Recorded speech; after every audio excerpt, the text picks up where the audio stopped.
বলো তো এটা কি? এটা হচ্ছে বেসন আর চালের গুঁড়োর ব্যাটার। আর এটাকে আমি একটু সাদা তেলের মধ্যে দিয়ে ভালো করে ব্যাটারটা করে নিয়ে, এই যে এগুলো কী ফুল সবাই জানো, এগুলো কুমড়ো ফুল। এটা স্পেশাল কি বলো তো, মজার জিনিস যেটা আমাকে এক্সাইট করে সেটা হলো এটা আমার বাগানের গাছের কুমড়ো ফুল। 3-4টে একসাথে হলে তখন আমি কি করি, কুমড়ো ফুলগুলোকে একসাথে তুলে নিয়ে আসি। এদিকে তেল গরম হয়ে গেছে, এইবার তেলটা গরম হয়ে গেছে চেক করে নিলাম। এবার ব্যাটারে ডুবিয়ে কুমড়ো ফুলগুলোকে এক এক করে আমি গরম তেলে ছেড়ে দেবো। দেখো কুমড়ো ফুলগুলোকে ভালো করে ব্যাটারে ডুবিয়ে নিলাম, বেশ ভালো করে একটা একটা করে ছাড়বো, একসাথে সব ছেড়ে দেবো না, প্রথমে একটা দিই, তারপরে যদি মনে হয় তখন কি করব, আমি আর একটাকে ব্যাটারে ডুবিয়ে ভালো করে ছেড়ে দেবো। তবে হ্যাঁ, কুমড়ো ফুলকে ভাজার আগে একটু পোকামাকড় ভেতরে পিঁপড়ে টিপড়ে থাকে, তো কিছুক্ষণ জলে ডুবিয়ে রেখে দিলে ভেতরে পোকা টাকাগুলো বেরিয়ে যায়, ভালো করে পরিষ্কার হয়ে যায়। তারপরে ব্যাটারে ডুবিয়ে ভাজাটাই ভালো, সেটা বেশি হেলদি হয়, খেলে কোনো অসুবিধা নেই।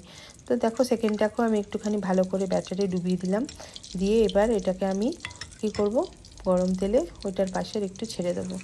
গ্যাসটাকে একটু কমিয়ে দিতে হবে, কারণ দেখো নালে পুড়ে যাচ্ছে, একটু হালকা গ্যাসের আঁচে ফ্লেমে করতে হবে। তো যাই হোক, এইভাবে ভেজে তুলে নিলে বেশ ভালো লাগে, মুচমুচে করে খেতে বেশ ভালোই লাগে কুমড়ো ফুলগুলোকে। তো বাকিগুলোকে আমি ছেড়ে দিয়েছি। তো এগুলো কি বলো তো, এটা আমার গাছের, আমার একটা বিশাল গার্ডেন আছে, গার্ডেনিং আমার একটা নেশা। এত গাছ হয়ে গেছে এখন, মাঝে মাঝে আমার মনে হয় যে কত কাজ বেড়ে যায়, বাট যখন আমি গাছের পরিচর্যা করি তখন একটা স্যাটিসফ্যাকশান আসে যে এরপরে যখন ফুলটা ফোটে, আমাকে ফুল দেয়, যে কুমড়ো ফুল হচ্ছে, কুমড়ো শাক বা বিভিন্ন ফুল আছে আমার বাগানে, সেগুলো যখন ফোটে তখন আমার একটা স্যাটিসফ্যাকশান থাকে যে আমি একটা কিছু পরিশ্রম করেছি, তার একটা আউটকাম পেয়েছি। এটা একটা বিশাল বিশাল স্যাটিসফ্যাকশান। যাই হোক, কুমড়ো ফুলগুলোকে আজকে আমি 3-4টে একসাথে হওয়ার পরেই আমি তুলি, আর না হলে একটা একটা হলে আমি তুলি না।